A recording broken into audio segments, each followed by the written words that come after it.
I think we're well on our way, though. I mean, Saylor and Madeira said, that this is the golden age of Bitcoin. I think he's right. I think in the next 10 years, we're going to see a really big change, a really big shift.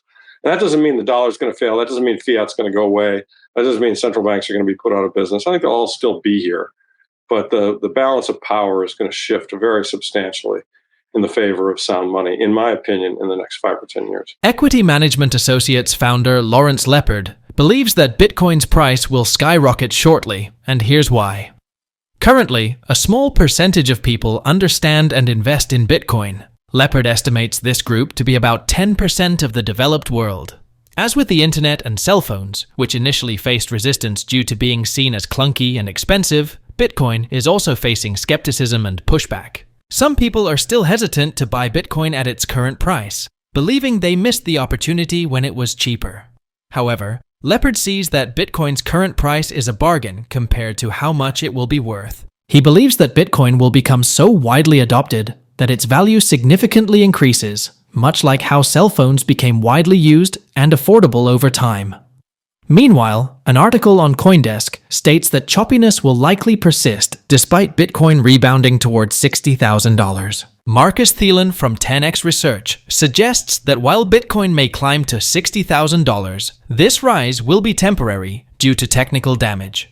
He predicts another decline to the low $50,000 range, creating a challenging trading environment. Also, K33 research estimates that between 75,000 to 118,000 BTC, worth $4.3 billion to $6.8 billion, will be sold during the summer. This selling pressure is expected to impact Bitcoin's performance until October, leading to choppy market conditions. That said, let's hear more from Lawrence Lepard's interview. Please take a moment to show your support by liking the video and subscribing to the channel. Thanks, and enjoy the video. I don't know, when the internet was introduced, how do people wake up to that? I mean, there were those of us who were in it early, who knew what it was, who were excited about it, who realized it was going to change the world. But, at the time, my 70-year-old mother at the time was like, why the hell do I need this? And she wasn't going to get a modem and dial up and link into the internet. But, maybe 10 years later, when all her kids had it, we were emailing each other and she wasn't on the email list. She said, hey, set me up on this internet thing. I mean, it's word of mouth and it's penetration and knowledge on the part of the populace, right? And so, I figure there are probably about 10% of us who kind of get it or are aware of it. Maybe it's even less than that, but let's generously say maybe 10% of the developed world is kind of involved in this whole trade and in this area. And so, we're going to get to 90%. And, if you use the Gladwell theory of the tipping point, it took us 15 years to get here. In another 15 years, we'll be at 90%. And I saw this with cell phones. I mean, the first cell phones came out, they were clunky. It was 40 cents a minute. Only the richest of the rich had them, and they make 5-minute calls, but they really needed to make those calls, so they paid for them. Well, now we all have cell phones. Calls are almost free. The monthly charge is de minimis for somebody who's doing reasonably well. And this is how technology works, right? It starts off as being a little clunky and a little misunderstood, and people are resistant to it. A lot of people are like, it's magic internet money. When you get all the normal pushback, but over time, they come to see that, hey, hang on a second. Gee, that thing you bought has gone up a lot. And that thing doesn't, this is an asset. This is something that if I buy, I can get a good return on it. We're encountering some of that right now. The thing we're having to overcome is that a lot of people are looking at it and say, okay, I get it. I like the thesis. You're probably even right. But gosh, how can I pay $60,000 when you bought it so much cheaper? And what I'm trying to convince them is that, well, it was like, how could I pay, $2,000 or $300 or $500, whatever I started buying it, when Max Kaiser bought it for $2 million. And someday, your grandkids will be buying, the price of Bitcoin will be $2 million, $3 million a coin. And they'll be saying, hang on a second, you mean to tell me you were buying a whole Bitcoin for $60,000 in 2024? Oh my God, how did that happen? So, it's kind of a cumulative thing as it gets adopted. My view is anybody who wants to support this new invention, which I believe is going to change and improve the world, as well as go up a lot in price. But forgetting all of that, I really want to see the world get fixed, because I think the world is terribly broken as a result of, the lack of sound money and living in the fiat system that we live in. I mean, I'm writing a quarterly letter for the June quarter, and I just have a chart in there that shows the wealth distribution. And I mean, I don't know if you're aware of this, but in the United States, 1% of the people own 50% of the wealth. I mean, and that's up 10x from the 80s. So, I mean, this used to be a country with a middle class, and there were people who did very well, and there were people who weren't doing so well. But the broad majority of the people did okay, and it's really kind of getting divided into a haves and have-nots society, and that has all kinds of negative social implications in terms of politics and anger and unfairness and so on and so forth. And so that's what really bothers me, and that's the biggest change I've seen in my lifetime. That I think I grew up in a country that, while not perfect, we were fighting the Vietnam War when I was growing up, was a lot more balanced economically than it is today. It wasn't the oligarchs and then, the rest of us. Transitioning from the current system to one centered around Bitcoin and sound money will take time and effort. Lepard admits to previously being overly optimistic about the speed of this change, but remains confident that significant shifts will occur within the next decade. He agrees with Saylor's assessment that we are entering the golden age of Bitcoin, expecting substantial changes and a shift in the balance of power towards sound money. However, Lepard clarifies that this shift does not mean the immediate end of the dollar, fiat currencies, or central banks. Instead, he anticipates that these entities will still exist, but their influence and power will diminish in favor of sound money principles as Bitcoin gains prominence and acceptance. Now, let's get back to what Lawrence Lepard has to say. The money is broken, as we were talking about before the show, and that's been a long process. It started with the creation of fractional reserve banking, the Federal Reserve. It continued throughout the 20th century and culminated in the gold standard being abandoned by Nixon in '71. And it's just kind of gotten cumulatively worse and worse and worse. And now I think we're really in the point where it's becoming more apparent to everybody, and events are accelerating. So it's more important than ever to, if you're trying to save money, save it in things that the government can't print. And Bitcoin is probably the best choice.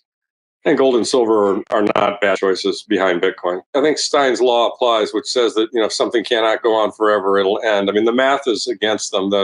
They can't grow debt at a rate in excess of the rate of growth of GDP without eventually having the interest cost on the debt, create a crisis. And but you're right. I mean, it's gone on longer than it should have, and it could go on for another 5 or 10 years. Some people think longer. I kind of don't. I think we're going to come to a head here, in the next 5 or 10 years. But I also thought that it was going to be conclusive in 2008, and they managed to kick the can there. They've now taken it up to the sovereign currency level. I mean, we had a dot-com bubble, we had a housing bubble. Now we've got a sovereign currency bubble. And the way the government finances are set up, we continue to spend more than we bring in tax revenue, and therefore the debt is growing, and therefore as interest rates go up, the interest costs are growing. And it's, as James Lavish has so well pointed out in all his work, we're in a debt death doom loop where higher interest rates require bigger deficits, which mean you got to sell more debt.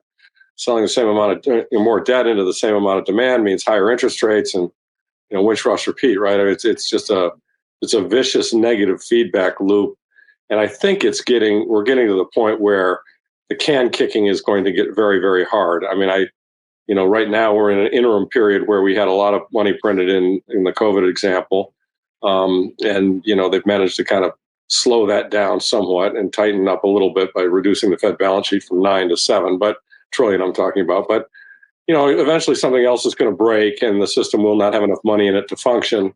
And they'll be faced with a choice that they're always faced with, which is, print money to keep the system going, knowing that the risk of that is inflation, or don't print money and let everything collapse, knowing that looks something like 1929. And we know what they're going to choose because we've seen them choose it for 100 years. They chose it in Silicon Valley Bank. They chose it in 2008. They chose it with COVID.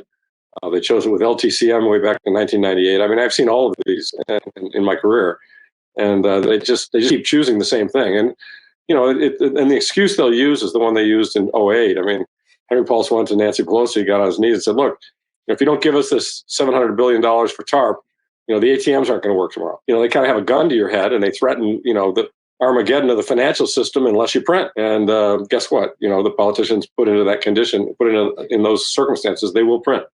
So we know they will print. And I think in the next print, the Fed balance sheet goes to 20 trillion. And the thing that's important here, Sean, is that with each of these events, more and more people are coming to see it.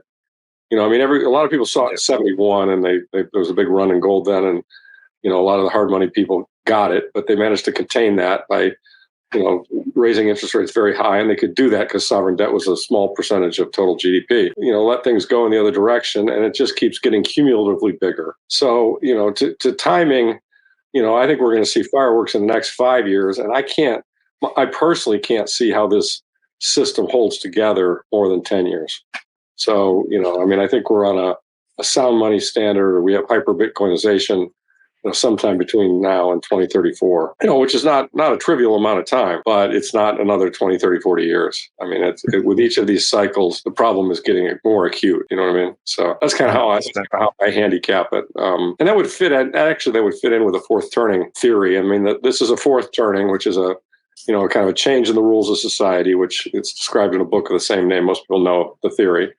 And the last one was World War II. The one before that was the Civil War. And the one before that was the American Revolution. These are in the United States anyway. And I think the topic of this fourth turning is going to be what is money, as Robert Breedlove kind of brilliantly named his series. For 2,000 years, we've had the problem of monetary inflation. I mean, the Romans had it, and every country and government since that time has had the problem, even to a degree when they were on the gold standard, because the supply of gold grows at 1.7% a year, which that means you compound that. That means the amount of gold that we hold in the world doubles every 40 years. Monetary inflation and monetary debasement is a problem that's existed for thousands and thousands of years. And that's why the invention of Bitcoin is such an amazingly significant technological innovation, because it takes this couple thousand-year-old problem and just puts an end to it. We are not going to have, if we all rely on a distributed ledger with a fixed supply, we are not going to have monetary inflation, full stop. Lepard suggests that in times of crisis, the government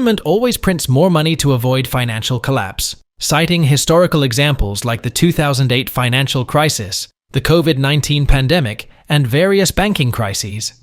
He predicts that the Federal Reserve's balance sheet could balloon to $20 trillion in the next financial crisis. He anticipates significant economic upheaval within the next 5 to 10 years, leading to a shift towards a sound money standard involving Bitcoin, which he describes as a revolutionary technology that can solve the age-old problem of monetary inflation and debasement. He connects this potential shift to the concept of the fourth turning, a period of major societal change, suggesting that the central issue will be the nature of money itself. Now guys, if you're watching this video, you're interested in crypto. If you want to stay up to date on crypto and Bitcoin, subscribe to my daily 5-minute crypto newsletter. It gives the latest expert predictions, any breaking news, and top on-chain analysis, all in a nutshell. Click the first link in the description to join over 60,000 others and become a better crypto investor. Anyway guys, that's all for today's video. I hope it brought you some value.